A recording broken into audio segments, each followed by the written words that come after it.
You're on air with Douglas, where fans are connected to their favorite celebrities. And now, here's your host, Douglas. Hello, everybody. Welcome to On Air with Douglas. I am your host, Douglas. It is Thursday, January 30th, and we're coming to you live for part one of a two-part season finale of On Air with Douglas. And so today is a big day because we have our guest right now in a few minutes, Robert Gant, who you all know as Gant from Quarter Spoke. He's also had a story arc on the Tomorrow People, and I can't wait to dive into all kinds of good stuff with him. And then, of course, don't forget to tune in. In 90 minutes, we talk with Michelle Clooney, who's also best well-known for Melody Marcos on Quarter Spoke and recently on Fox's hit show Bones. So we're going to be talking to both of them today. So without further ado, I want to welcome Robert to the show. So hello, Robert. Hey, Douglas. How are you, man? I'm doing great. It's so funny. This month I've been trying to do a lot of reunions and catch-ups, like where are they now with the cast of Quarter Spoke, and just hearing the voices in my earphones has just been like surreal, because in December what I did was I watched the whole series over again, and just because there was nothing on television, and I missed it, so I watched it all over again. And then I looked and I realized it seems like a lot of people did that. It seems like a lot of people actually did that. I heard a number of references to people doing the whole marathon over the holidays. Yeah, well, it's a great way to spend the holidays. Catch up, be with our people that we love and sorely miss. And so when it was over, I had forgotten a lot of the end of season 5, because at that time I didn't have the DVDs. I just watched it the first time. So this is the first time actually seeing the full complete series all at once. And I was like, you know what? I've been doing my show for 2 years. My show was originally based off being a soap opera show where I had soap opera cast come on. Then I switched up and I started adding LGBT and musicians and actors and indie artists and stuff like that on it. Then I was like, you know what?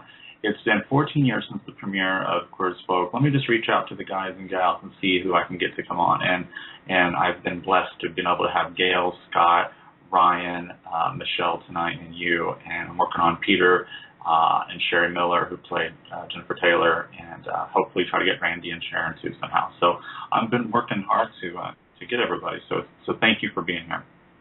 Oh, it's my pleasure, Doug. It's my pleasure. I've heard nothing but great things, and again, like I had said to you, I remember you reaching out when I was doing the Y&R thing, and I know it's something that you follow, and I was looking forward to doing this. So. Yeah, I was quite surprised. Oh, go ahead. I was going to say, and by the way, can you hear me okay? I have this little headset on, and I don't know. I always wondered if Oh no, is it coming through okay? Yeah. Okay, great. No, I was going to say, it's such an amazing thing, the whole shift of the way things are interacting now.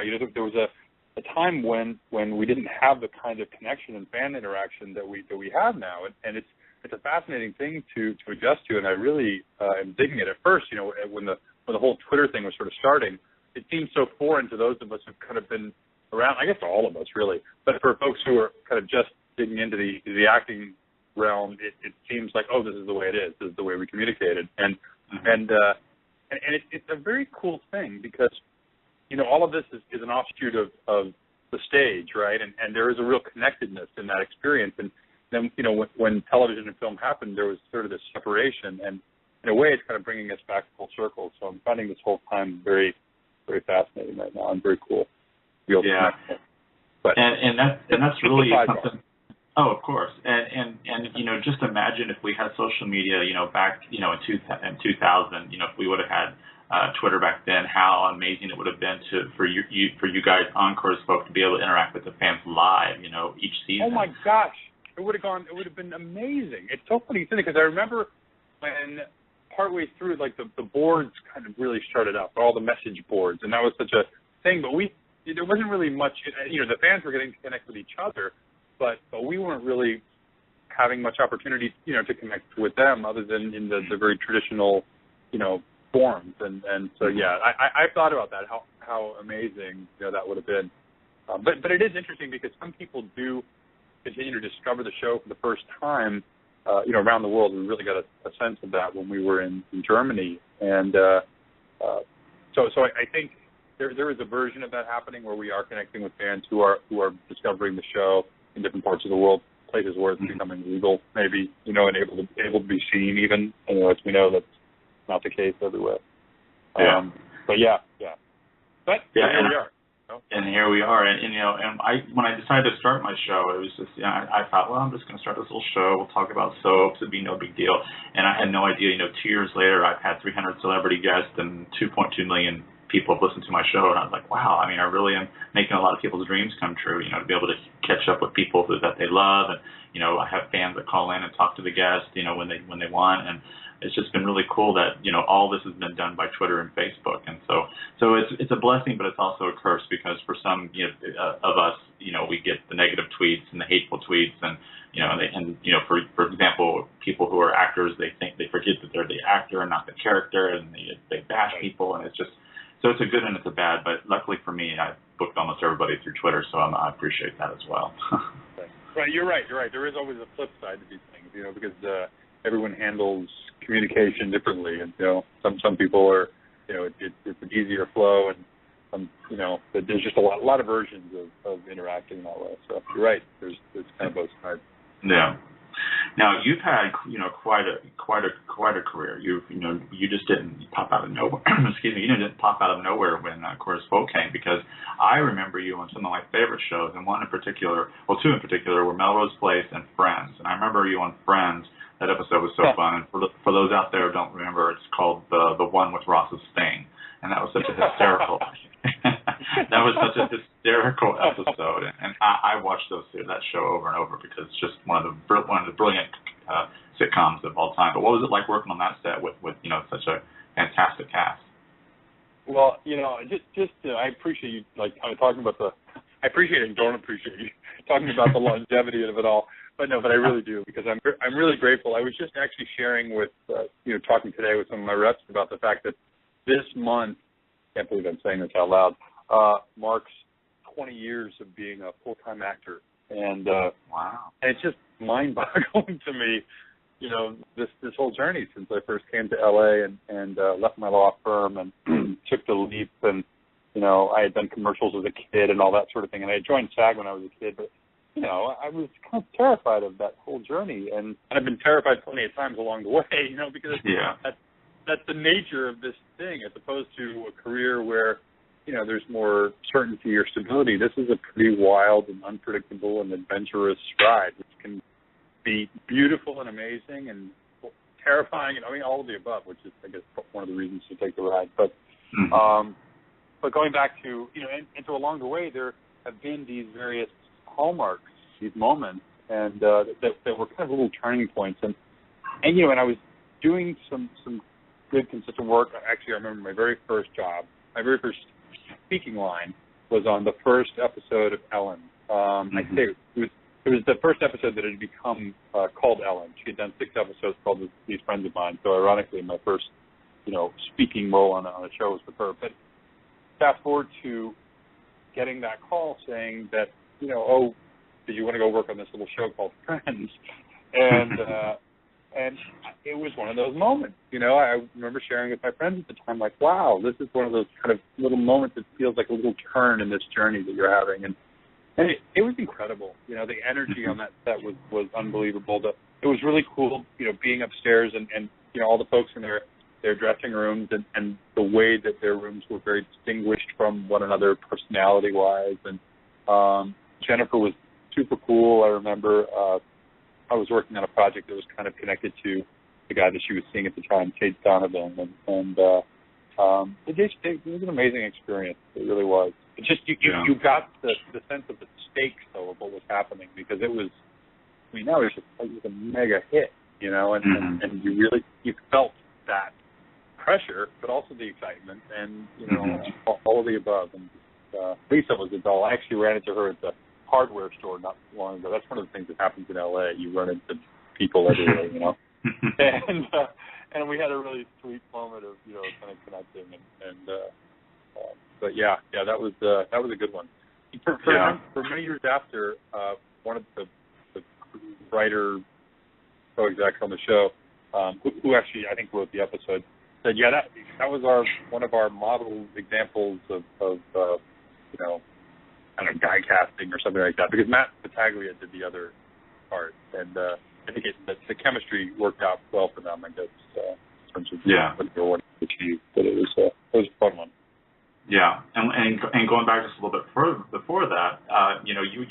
I believe there was 2 different roles on Melrose Place. Melrose Place was one of my favorites as a youngster, and it was ironic that you played, I think, a waiter in one, and then you were playing a cop or something in another, and I was like, oh my gosh, that's a while. So it was kind of cool that you got to work on the set twice as 2 different characters. Yeah. Oh my gosh, this is feeling like this is your life.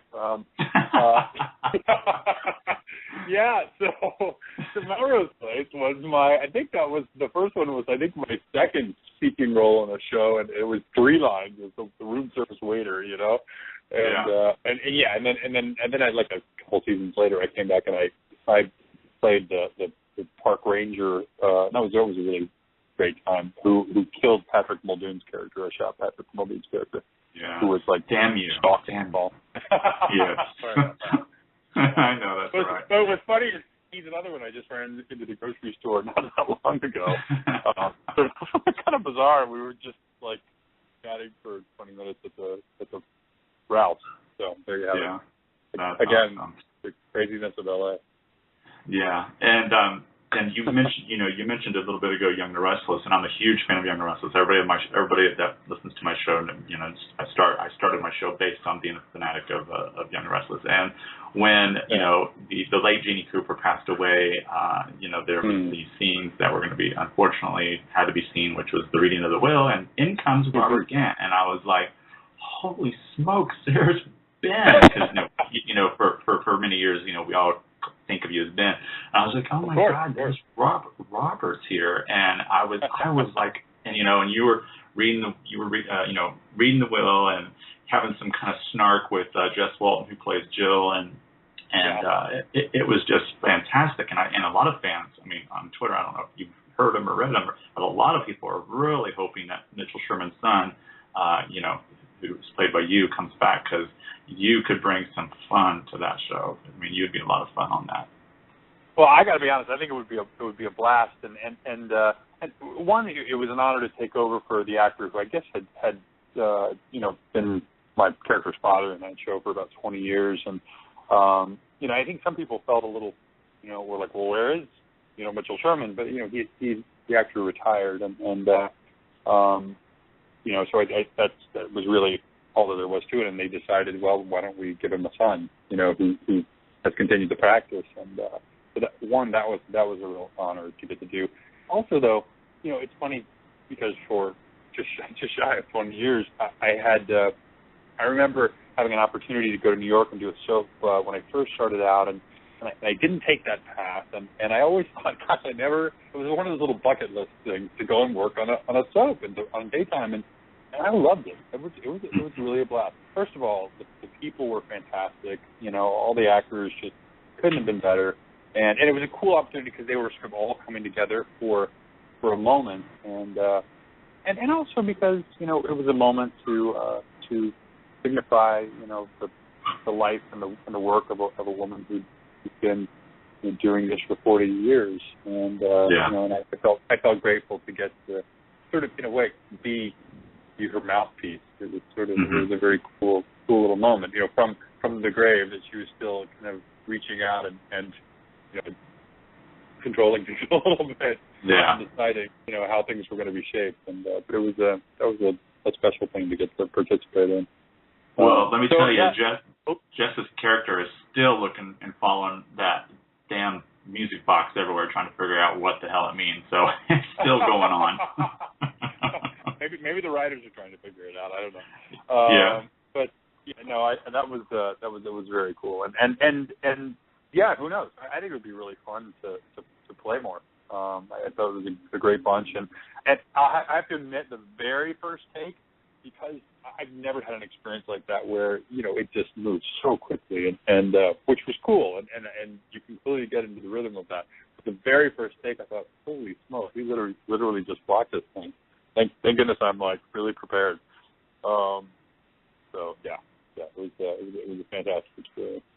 And great actors. Oh yeah, definitely. They just celebrated their 40th year, so it's number one. So it was great to have you part of another wonderful show.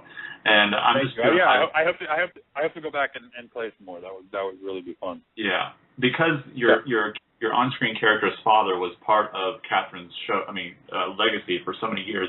She always went to Mitchell for everything lawyer related. So it'd be neat to, we have some lawyers in there, but it'd be neat just to have some new kind of dynamic and energy, from, what Mitchell Sherman sounds like. And that's ironic that you, formerly a lawyer, right, playing a lawyer. So it's kind of come full circle in a way.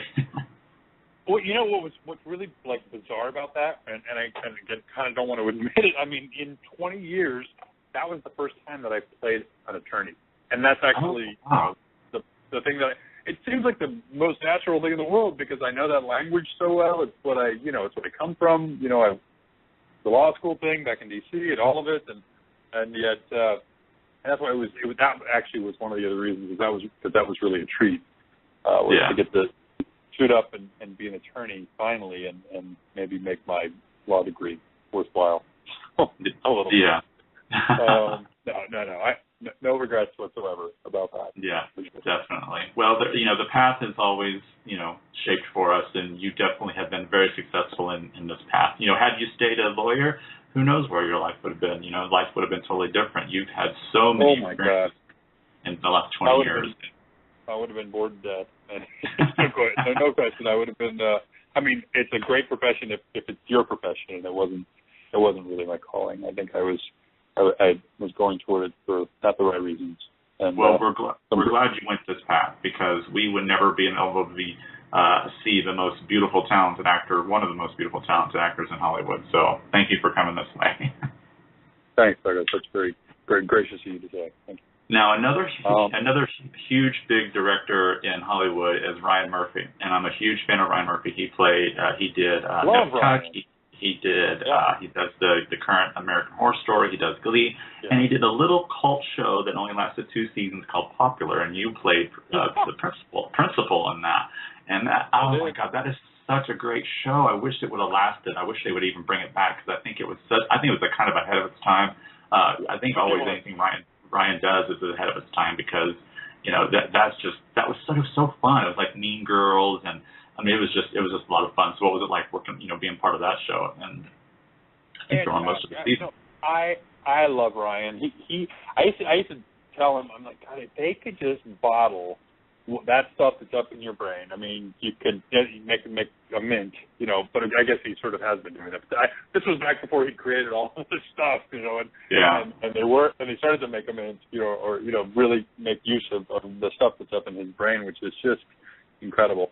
But again, just the things that he would come up with were so unexpected and so fresh. And I agree with you completely. I really think it was ahead of its time. It's now it's sort of talked about as being like Glee without the music because it borrows from a lot of that irreverence and that a lot of the style of Glee borrows I think from what was created in Popular. But it was fantastic. Actually, Carly Pope is working on Popular, and we've had a few little exchanges, and it was weird. I was so bummed. Did I say Popular? I meant the Tomorrow People. She's working on the Tomorrow People also, but we didn't get to connect when I was up in Vancouver.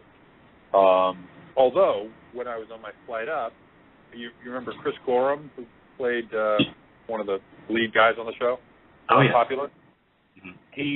He was on my flight, so we talked the whole way up and reminisced about all the zany days of the Popular.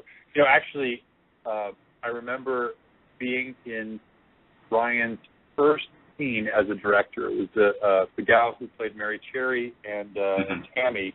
The three of us had a scene together in my office, and he said specifically chose for us to do his first scene, and it was fantastic. It was fantastic, and goodness knows he's just created some extraordinary stuff over the years. And I love getting to go and play on Nip Tuck for him also. Sharon and I were actually working on the same episode at the time. She was doing that crazy arc. Do you remember that arc that she did? Yes. That agent kind of character that she was playing. Yeah. Ryan knows how to hit the nail on the head. He is just so creative. Each of his different, dips in the pool of talent has just been amazing. And Nip Tuck, I have all the seasons, and it's just one of the most brilliant shows. And it was so dark and fun, and it was really great. So he just continues to create greatness. Well, truly, and that's the thing, honestly, about Ryan is I feel it can go anywhere. He could literally just it could sort of go in any direction, and it would be interesting and unique and fresh. And I think television in some ways has evolved to allow for that. You know, I remember a few of the things he was telling me about back then. Just a few ideas, you know, that were just I think too out there for the television landscape as we knew it. And of course, now so many bizarre things, you know, have been expressed on cable and whatnot that I think they would be really welcome. But at the time, that was all still being, I think, formulated. But anyway. Yeah. That was a great time. Hey, did you see the big wedding, by the way, on the Grammys? Did you catch that? Oh, God, yes. I bawled through the whole thing. Oh, my gosh. I just wanted to give a shout-out to that since it was, you know, just on Sunday. And I'm still, you know, it's weird because as forward progress happens, we adjust to it so quickly, and it becomes normal so quickly. But, my gosh, it's just extraordinary, you know, to have those moments, you know. And I think back to when we were doing Queer as Folk and the marriage stuff and you know, the marriage that Ben and Michael had was, at the time, you know, the first legal marriage ever televised, or legal gay marriage on television is really what it was. Mm-hmm. But we couldn't have it in the States because nothing has been legalized in the States. And to see where this journey has come to, like, Peter's beautiful stuff, incredible stuff doing on his show, you know, the Fosters, the marriage that they had there, and just to get the level of greater normalcy that is starting to exist in these occurrences. It's just amazing, you know. It's just been such a wild journey. I remember, I think it was in 2005, right when we were wrapping the show, you know, Lawrence v. Texas was passed, which was the you know, basically the Supreme Court overturning the sodomy laws in the state. Just to see where we've come, incredible. Yeah, that was, I think, you know, I mean, I already liked the song and the message and the video of Macklemore and Ryan Lewis's song "Same Love." That for them to act it out like that and have the choir behind them, and then all of a sudden, you know, Queen Latifah comes out, and then all of a sudden, Madonna comes out. And then all those different people that are getting married. I mean, it was just an emotional moment, and it was just so fantastic, and I'm just so proud to be in it. You know, I just turned 40 this month, and so I never thought in my time that it would ever be. I mean, we still got a ways to go, but it's come a long way. It's happening. Yeah. You know, it's going to take the time it takes, which might be a shorter time than we think. It might be a little longer than we think. Who knows? But it's happening. Yeah, and I love how, you know, it's the different ways that it's getting expressed in television and film, and the greater normalcy that it's starting to have. When, you know, when I did my episode of Baby Daddy, and it was the father is gay, Greg Grunberg, and I play his partner, and you know, one of the things that, you know, is the underlying message is that we're, for this part of the underlying story is that, you know, I want us to get married, and he's resisting getting married, and I remember the producer, one of the things he pointed out was the reaction of the crowd, and it's this younger crowd. It was. I mean, they were like, ooh, but it wasn't shock thing. It was more like, oh, okay, that's funny, and it was just a normal course of events. You know, he doesn't want to get married, you know, to his partner, and it's a bizarre thing to see the normalizing of all of this. Beautiful thing. Yeah. Well, we've got, I think it was like 16 states now, so we just, you know, we're getting there. I mean, just a few years ago, we didn't even have that many, so we're making progress, so that's fantastic. Yeah. I'm just glad to be living back in California.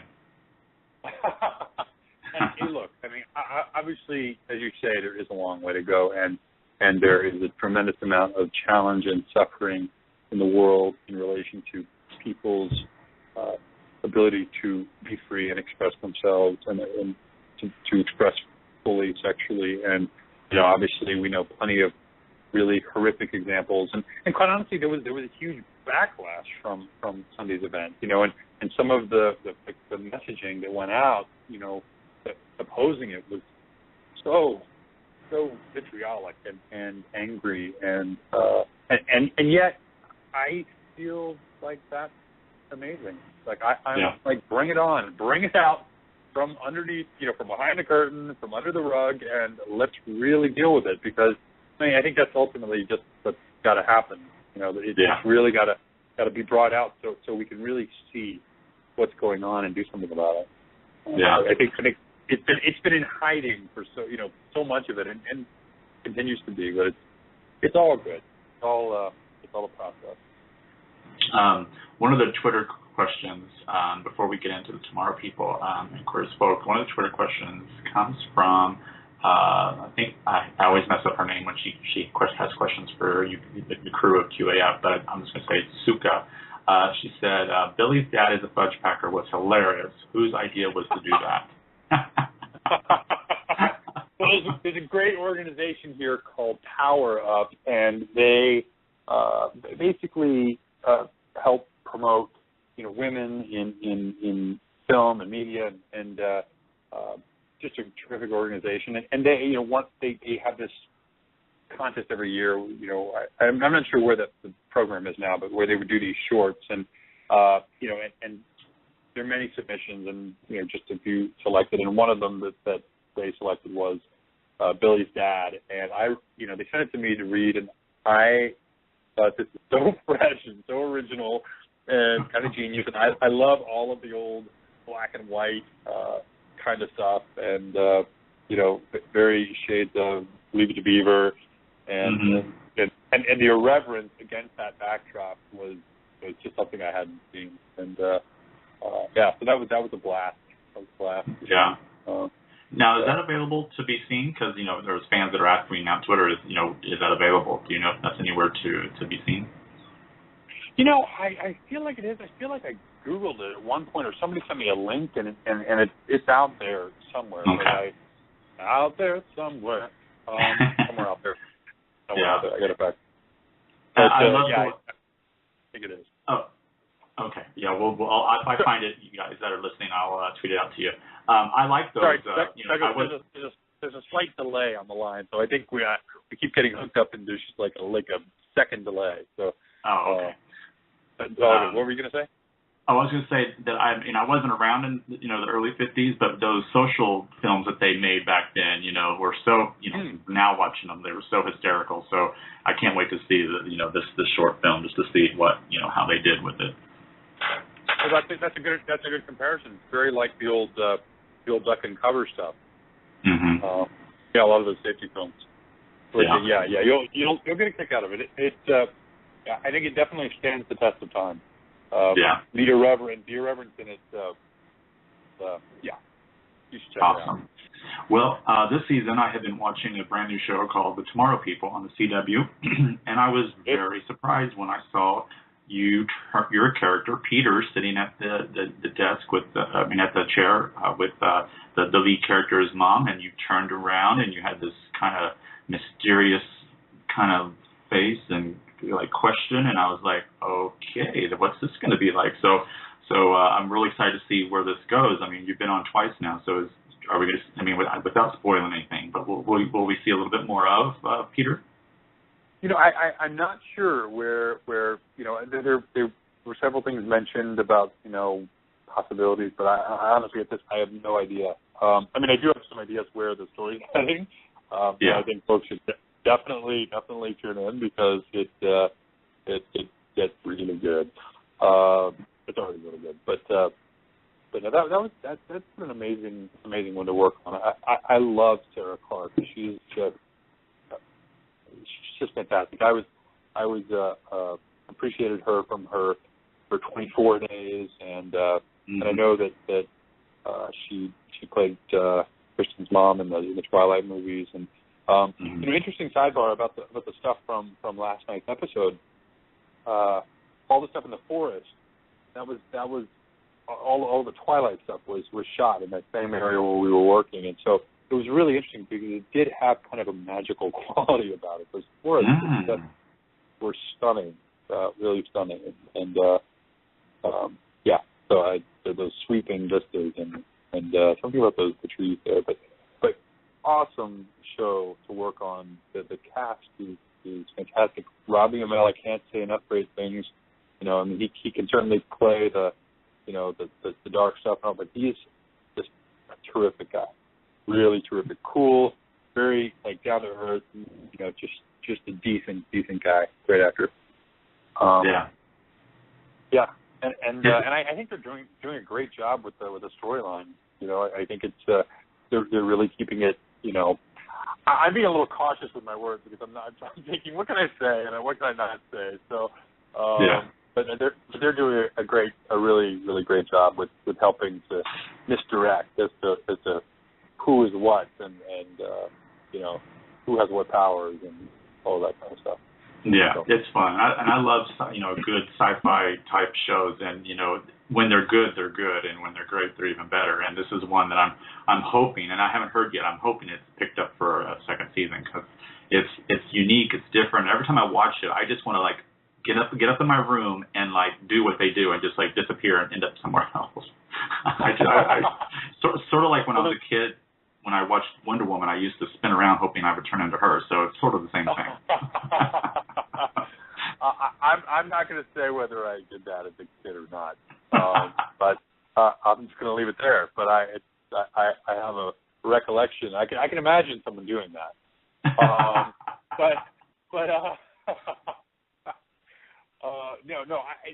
It's very fantasy fulfillment. The idea of having these powers, and it's a very clever setup. I think it's really well executed. Something that I don't know if it's a good thing or a bad thing, but my parents, who would never have been the demographic for this show, it's tuned in to check out my stuff, and they were hooked. They were totally. I know that it probably doesn't speak to the to the main demographic, but what they kept saying is how filmic it was, and it really is just great cinematography, and it's just really, really well done. But then again, I mean, the players involved are really top notch. Greg Berlanti, he's a pro at the very game, and all those guys. I mean, and it looks like it. It really you think, oh, it's on the CW, and then you see, wow, the production value is really, really impressive. And it's ironic that the lead of the Tomorrow People and his brother is the lead for Arrow, which they're both doing sci-fi, action hero type stuff. So that's kind of cool. Well, I'm going to give you a little trivia tidbit. Stephen Amell, who plays Arrow, his very first acting job. You know where his first acting job was? Ooh, no, I know fans do, but I'm blank right now. His very first acting job was on a show called Queer as Folk. Oh. And he played, because he's Canadian, he played, when we were preparing for the big bike ride up to Toronto to get married, and it was the age ride thing that we were doing. Do you recall that in the fourth season? Yeah. When Ben and Michael got married and all that. Well, he was the spin instructor. Oh, and it was his very first acting job, and I remember talking to him on the set, and thinking, this is a really handsome guy, and exactly. I think he's probably going to do pretty well, but you never know. What was funny is I also ran into him not too long ago. I mean, I remember this, I guess in the fall, here in West Hollywood, he was out getting a bite with I think his girlfriend or something, and chatted for a bit about the fact that was his first job. Wow! I just watched that.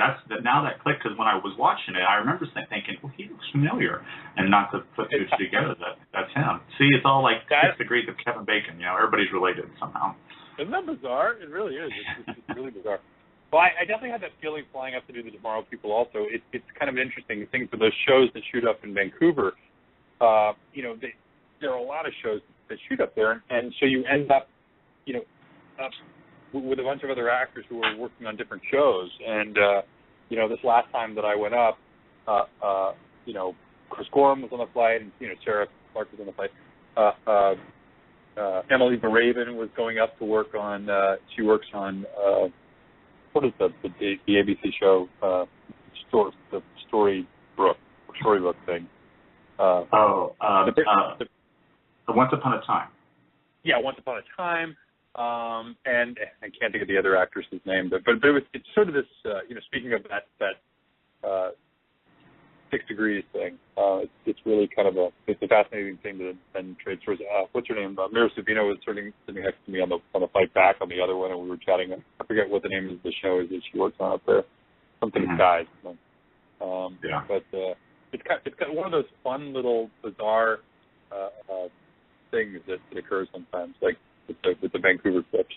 So you get to know people that you don't necessarily interact with. Yeah. And you're no stranger to Canada because, Queer as Folk was filmed up there. Even though it was presented as Pittsburgh, it was filmed up there in, was it Toronto, I think? Yep. We shot in Toronto for those seasons. Yep. Yeah. Now, somebody on Twitter, Mrs. Lisa Sora Rex. Now that sounds like a dinosaur. I don't want to mess with her. But she asks, Robert, Ben is my favorite character on Queer as Folk. What was it about him that made you want to play that role? One, I just, I wasn't.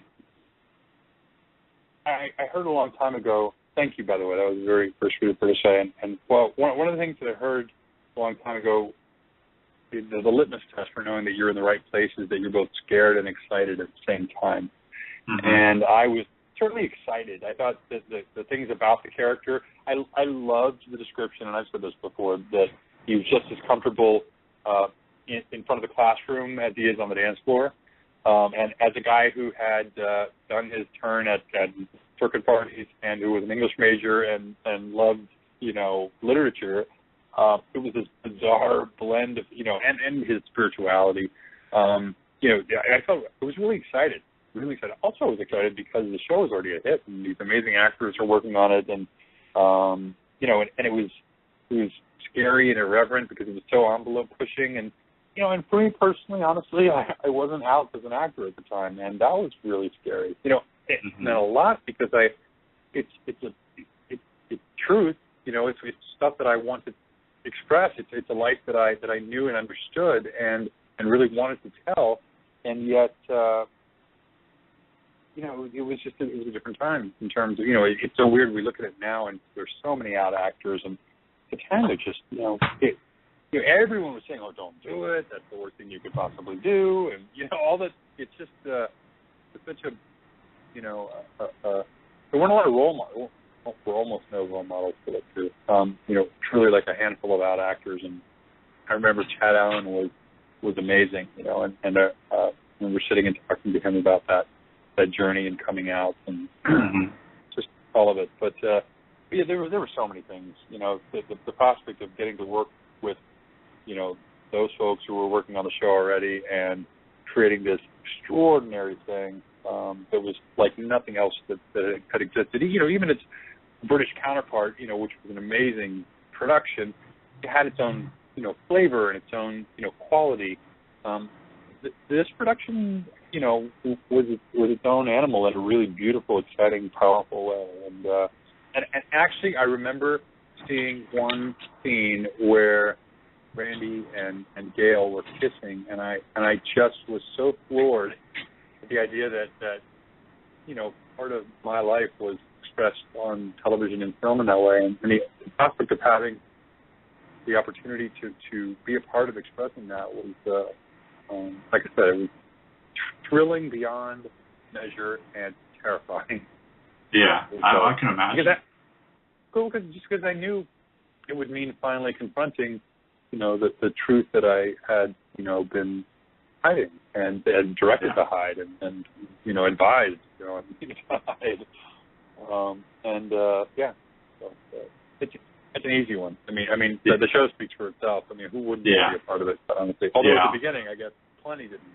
Because it was too scary for too many people. Yeah. Well, being gay myself, I've always wanted to see me on television. I've always wanted to be able to relate to some characters, and that came out in 2000. So I was just in my mid-20s. So and since then, it's been very rare that there's anything like Queer as Folk. I don't think anybody anybody out there in Hollywood or in the universe could ever make something that can top Queer as Folk. But it is nice to see more and more gay characters on television. We have a brand new show that just started on HBO called Looking. We had Will and Grace, for quite a while. Totally. We've had them on there, but I'm so thankful that for DVDs, of television shows, because you can go back and watch Brilliant before, like I said earlier about Ryan Murphy, he was kind of ahead of his time with some of his work. I think, had Queer as Folk taken place now, it would be a totally different show. I mean, it would, because the world of the gay world is so different now. Well, totally, so totally. I mean, and a lot of the things that that we were fighting for, things have shifted quite a bit, and haven't in other ways. But I think the tone, the nature of the political tone has shifted. I mean, as you achieve more rights and more equality and more balance, it's invariably going to affect the way that things get expressed. And I just want to give a shout out among all those others to Sean Saves the World, which unfortunately just was canceled. But but at least they were able to again continue to get another expression in I think a funny and creative way. I love working with Sean on him. He's just a treat. He's a wonderful actor and a really really great businessman also. I mean, I have no doubt that they're going to be creating many more things. They obviously already have a lot of hit shows, but it is an exciting thing to see how being gay is being expressed now. I'm very excited about Looking. I haven't gotten to see it yet, but Murray, who plays one of the characters, is a friend from the past, and I'm really excited to see how that's coming out. My understanding is it's more of a slice of life, and again, more of a current, sort of a simpler, expression of what it is to be gay in some ways. Mm-hmm. That's what I'm hearing. I don't know. I haven't seen it. Have you watched it yet? Or? Yeah, I've watched the first 3 episodes, and for me, like I said, I love watching anything where I can relate to the people on television, and for 5 seasons, we got to see the world of Queer as Folk, and as you know, the Queer as Folk fandom is very, I can't think of the positive word, just what I'm trying to say, is very passionate about the devoted. And yes, and devoted. Yes. Exactly. And they're very territorial. So when something new comes along, they try to say that this is not like that and that's not like this. But for me, and I've been trying to explain this to people online, that Looking is a totally different show. It's got different writers, a different tone. It's set in San Francisco. It's been, like 9 years since the series finale of Queer as Folk. It's a different time. So you really can't compare the two because they're totally different entities. The only thing that has in common is that the characters are gay and they're dealing with the life of being gay. So, but I'm full support of Looking. I look forward to it every Sunday. It's a shame that it's a half hour, but because I enjoyed having, Queer as Folk was an hour. But, your show just led the groundbreaking, ways for shows like Looking and other shows that's been out, and a lot of web series. There's a lot of gay web series that are out there that people don't even know about that are just fantastic. And so I really hope that Looking does great. Yeah, well, honestly, Queer as Folk has been the most extraordinary thing to ever have been involved with. It was such a blessing on every level, and I want to say I love the fans. The fans are amazing, and that kind of devotion. It's one of the things that one of the aspects that did make it such an incredible experience, because at the time there were so few expressions of the kinds of stories that we were telling. The level of focus and appreciation and passion and devotion to these stories and these characters was, I think, at a pitch. I remember some of those events, and the level of excitement and enthusiasm was just through the roof. And what was neat about it was that it wasn't just that it was a TV show, but it was that it was and is an expression of humanity and striving and a story that was a voice that was yearning to be heard. The fans are amazing. The fans are truly amazing. I'm very grateful for them. And they're not generational, wrong word. They're international, because I have people listening right now from Spain and from Australia and from Europe, and I can't remember everybody. Germany. There's so many people listening to our shows that we've been doing with the Queer Spokecast, and it's just, for me, I lived in my own little world. I was a fan. I had no idea that it was such an international hit, and now that there's these tours going on with some of the cast going to different places around the world, even here in LA, but also in different countries. What an amazing feeling for the cast to know that it's been, and it's continuing to join. You get new fans. I see people on Twitter that look no more older than 14 that are just now starting to watch the show. Isn't that incredible? I love it. Well, that is one of the fascinating things about this particular, show, as opposed to others, is that, at the time, it was so ahead of its time that it could only be really sort of disseminated in certain places and in very limited ways. So its ability to be seen, while it was a splash and a hit and all that sort of thing, it was really limited in the extent to which people had access to it, or even in terms of the evolution of the country, and where they were and their ability to see it. It's so exciting that, like you say, it is. Although I will say that even back when we were doing the show, I remember there were a lot of teen girls who were fans of the show, and I always thought that was so fascinating. And I think, there were a lot of different reasons, but one of them is that it was an opportunity to see men having really intimate relationships in ways that don't often get expressed in, male-female dynamics, because you see all aspects of the male romantic, intimate being expressed, in more aggressive ways, more passive ways, more, all the different versions of that. Vulnerable, not vulnerable. It's really an amazing thing. And I think it's continuing. I think Peter was telling me that Peter was saying that the website in China for the gay website there is called Queer as Folk or something like that. Oh wow! Yeah, it's a fascinating thing, and I'm so grateful to be a part of it all. And I'm, and I love the connection that got formed. But honestly, that's something I've never experienced before with a group of people. To a person, they all have incredible hearts. They just care so damn much. Yeah, they do.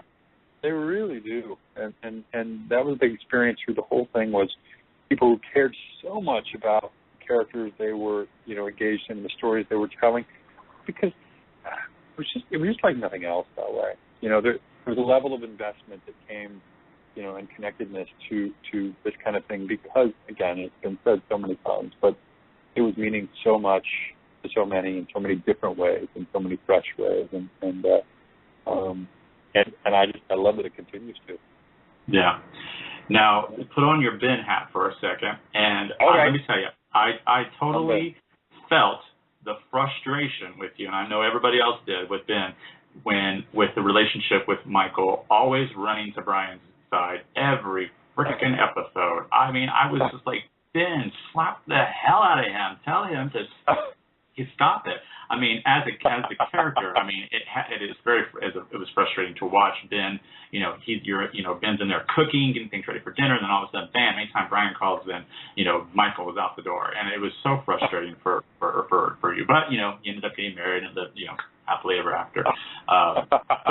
But somebody here says, when Ben is introduced to Brian, did you already know that they knew each other from the White Party? So I guess when the character first met Brian in the script, did Ben already know, or was that something that came in that reveal episode when you guys revealed that you guys knew each other from White Party? Do you remember? I don't think what the first moment is that the fans are going to know this backwards and forwards, which I love. But I'm trying to think of the first moment that Ben met Brian, which somebody somewhere was going, I know, it's such and such. Well, maybe more than one person. But I think that we didn't know that. we didn't know that in advance. I mean, certainly the character knew it because from the beginning. Then I mean that had happened in the past. So obviously they had that rendezvous and that crazy little experience. And but that was something that was not. I don't think it was flushed out in the. I mean, if it was, it wasn't revealed to us in the first couple of months. But it's, where I was starting to date. Ben was starting to date Michael. Here's where the names start to get switched up. I and Ben. No, I don't think so. I don't think we knew at the time. Yeah. Now, another one asked, which is always interesting to play those in reverse, by the way, and then to justify going backwards. Oh yes, definitely. Someone asked, has Ben affected you in some way that you didn't expect?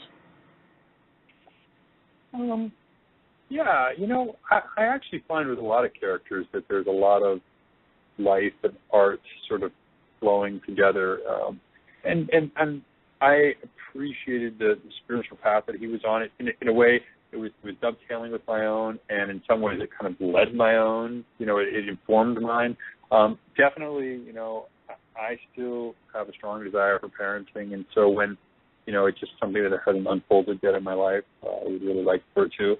And when everything happened with Hunter, and I love and adore Harris, by the way. I just talked to him the other day, and when that happened, I remember thinking, wow, this is something that I've been yearning for in my own life experience, and I guess I just remember feeling that there was kind of an interweaving, of the stories that were being told, and in some ways they were leading me, in some ways they were following, me, and it was one of those universe things. It really felt like I remember somebody, an actor friend once saying, the right part is just going to happen. You're going to walk in, and you're going to know, and they're going to know, and in many ways, this really lined up in a way that reminds me of that, and felt like it was really, really meant to be. Yeah. Now, speaking of the Harris who played Hunter, he comes on to the show and he's a little punk with a nasty mouth, and I just loved how Ben just kind of set him straight. But we fell in love with him. I mean, he transformed himself. He ended up dating a girl, which was kind of like a shocker there for that part of the story arc. But I remember the scene because I just watched it recently. I remember the scene where he's like he took a shower and he's got his school books ready and he had got breakfast ready for Michael and Ben. I was just like, where did this boy come from? I mean, he just the character really. It was really special to watch because, he was a troubled kid who was on the streets doing, prostitution. And then it was interesting to find out that his character was HIV positive, and we already knew that Ben's was. So that bond was there for each other as well, which I thought was really great on the writing team as well. And I loved how Michael, at first, Michael was, we all seen the scenes where Michael didn't want anything to do with Ben. And then, of course, Loudmouth, his mother, Debbie, had no part of any of that. And, it was just how it showed the reality of how it is in real life, but also showed the love and the family joint that came together with you three. Yeah. Well, just I guess sort of speak of people being drawn to characters, and when you talk about falling in love with Hunter, the perfect actor was brought to that role because Harris Allen has such a heart about him, and he's such a smart guy. And by the way, it's been so bizarre to see him transform into a man. When we all saw him in Germany, it was just such a shocking thing, to remember this have recollections of this young kid who came to our show for the first time, and then to see the really, really quality man that he had transformed into. And I guess I was saying some of this at the convention that I felt kind of a fatherly appreciation for even though there's no actual relation, for the transformation that he had taken. I think he couldn't help but fall in love with Hunter in great part because of who Harris really is. And I think that ends up being the case, with, you're about to talk to an extraordinary actress who I adore so much, about as sexy as they come. And one of the reasons that, we love Melanie is because she was played by Michelle Clooney. And it's true for every single one of these people. And that's because, each of these folks are just, like, amazing people. And I can't imagine. So you're loving the characters, you're loving the things that have been created, but, it really is that synthesis of the two. That we it's no mistake that people, conflate and confuse people with their characters because, we do end up confusing, who we are and expressing, who we are through those words and through that character. Yeah. Now, last week I had on Scott, who played the infamous Ted Schmidt, and before that I had Gail on, who played Brian Kinney, and Brian and Scott have both said that because of the rise of fans for Veronica Mars, who did over $1 million in funding, and now have a theatrical film coming out based on Veronica Mars, that kind of got their thoughts thinking, and they would love to be able to get a great writer to write either a film or an episode or something to bring the cast that are available back together for a reunion, or where are they now? Because in the interview with especially with Scott, he said that they're not all hanging out at Babylon anymore. It's been almost a decade since the show went off the air, so it'd be neat to see where they are now. Who's doing what are they doing? Are relationships reconnected? Are relationships dissolved?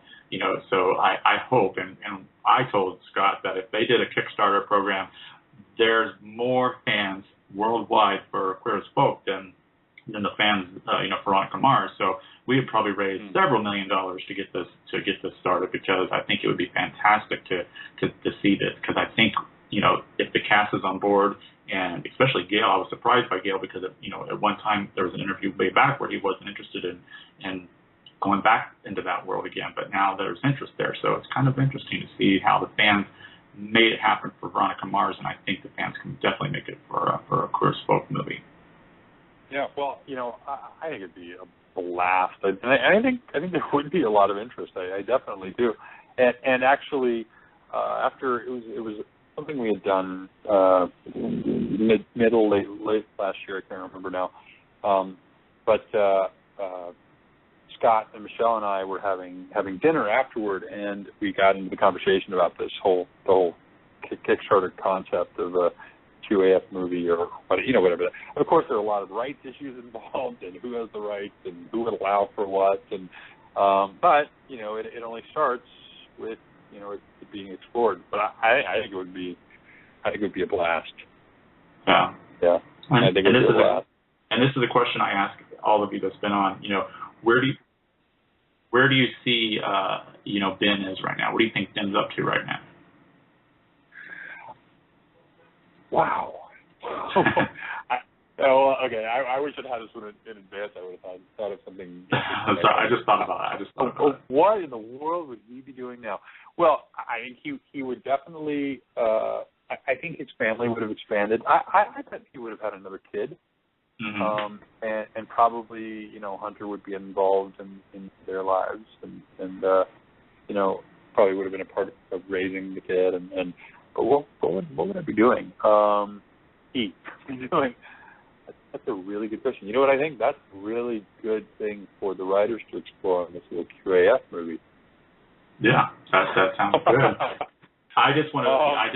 I just hope that Michael and Ben are just are happy and settle down somewhere and have a home and just are happy, because we rooted for you guys through the whole series, because prior to Ben we had Mr. David, who wasn't so nice and cheated on him, and kind of possessive, wouldn't let him have his toys out and stuff. So it was fun to see a new flavor come in and just bring such a dynamic to the couple. So my my guess is that given the kind of guy that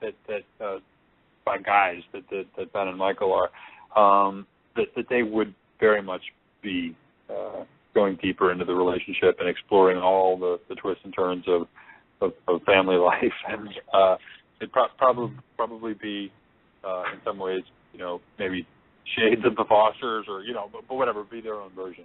No, I guess, I mean, it's hard to say. I mean, but the sky's the limit. Of course, we always want to shake it up and make it interesting.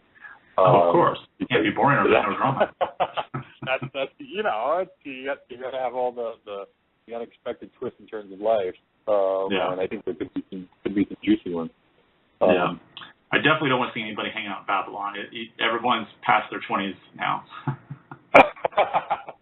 Time for a new kind of a hangout. Yeah. I do something. Maybe there's a coffee shop. A coffee shop, exactly. Well, Robert, thank you. I want to thank you so much for being here. Thank you for spending an hour with us. The fans on Twitter are just so excited. So if you want to tweet Robert, if you don't already follow Robert on Twitter, it's Robert J. Gant, G-A-N-T, on Twitter. So, and he interacts with a lot of people. So, definitely, hit him up there. If for anybody that didn't get the question asked, please ask him. I'm sure he'll get back to you. So, Robert, once again, thanks so much, and I look forward to seeing what lies ahead for the Tomorrow People and other things that are in store for you this year. I mean, we are all, just like with Soaps, we are loyal fans, and we follow you wherever you go. So we look forward to seeing what's next for you. Thanks so much, Doug. I really appreciate it. It's been a pleasure. I'm glad we finally got to do this. Hopefully, I know you're not doing as much on the interview side, but maybe we'll get to do it again down the road and visit, all the new things that are happening. But thanks for again giving a shout out for the fans. I think they're pretty amazing, and I'm truly amazing, and I'm loving the connection thing that's been happening. It's been pretty cool, and I'm still going to be doing interviews. It's just I'm like I said, I just turned 40, and I really have changed. My life has changed, internally, spiritually, and I'm going to go back to school for the first time in 20 years, and this summer. So I'm going to still do interviews, but I'm also writing my memoir. So I just kind of need to not be on the air 5 nights a week anymore. It takes a lot of time to do these little shows that I do, and I need to focus it on some personal projects, because I've been doing it for 2 years. So, but I'm not going anywhere. I'm still going to have people on. They're just going to be surprises. I'm not going to announce anything until I say, hey, tomorrow I have blah, blah, blah on. So, but the fans understand, because we got to work on ourselves as well. So I've given to the fans for 2 years. They can give me a little bit of time. Absolutely. Well, I support you 100% in that. Sounds like you have a great journey ahead. So I look forward to seeing how that unfolds. All right. Thank you so much, Robert, and I'll talk to you on Twitter. Thanks a lot, Douglas. Bye-bye.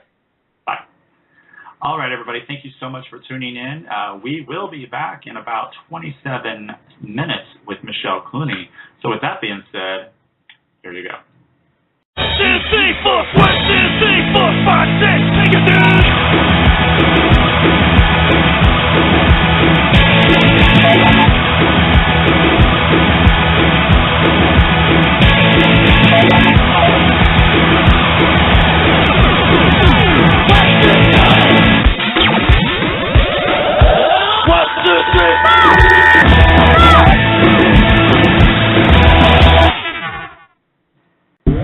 Thanks for listening to tonight's show. Be sure to see what's coming up next at www.onairwithdouglas.com. With over 240 shows in the archives, take a look around and listen to all the great guests you missed. Follow the show on Twitter @OnAirWithDoug. Until next time, have a great night.